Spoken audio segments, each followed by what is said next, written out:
Welcome to my channel రుచుల సందడి ప్రతి వంటలో ప్రేమ. హలో అందరికీ.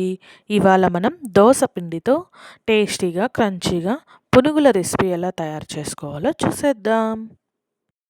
ముందుగా మనం స్టవ్ ఆన్ చేసుకొని కడాయి పెట్టుకొని డీప్ ఫ్రైకి సరిపడా ఆయిల్ వేసుకొని హీట్ చేసుకోవాలి.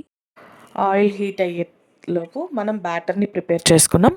ముందుగా మన దగ్గర ఉన్న దోశ బ్యాటర్ను వేసుకొని అందులో 1 కప్ మైదా ఫ్లోర్, అలాగే రుచికి సరిపడా సాల్ట్, పచ్చిమిర్చి, ఆనియన్స్, కొత్తిమీర, కరివేపాకు వేసుకొని బాగా మిక్స్ చేసుకోవాలి. నేను ఇక్కడ చూపించిన విధంగా బ్యాటర్ని ప్రిపేర్ చేసుకోవాలి. ఆయిల్ వేడైన తర్వాత మనం బ్యాటర్ని కొద్దిగా ఆయిల్లో వేసుకోవాలి. మనం బ్యాటర్ని ఆయిల్లో వేసుకునేటప్పుడు లో ఫ్లేమ్లో ఉంచి వేసుకోవాలి.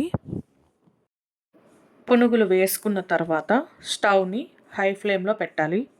అలా చేస్తేనే పునుగులు ఈవెన్గా కుక్ అవుతాయి. ఒక సైడ్ గోల్డ్ కలర్ వచ్చిన తర్వాత ఇంకొక సైడ్కి టర్న్ చేసుకోవాలి.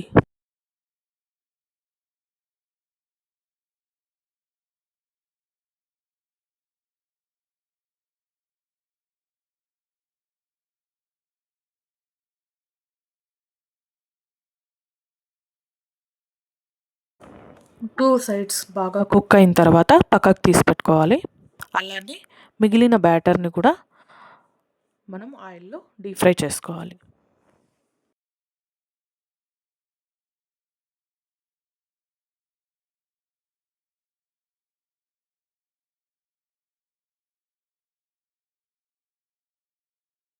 టేస్టీగా క్రంచీగా ఉండే పునుగులు రెడీ. ఇందులోకి మనం కొబ్బరి చట్నీ కానీ పల్లీ చట్నీ కానీ వేసుకొని తినచ్చు.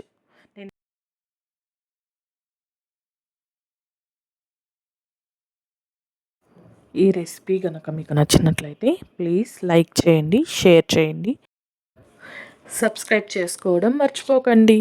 Thank you.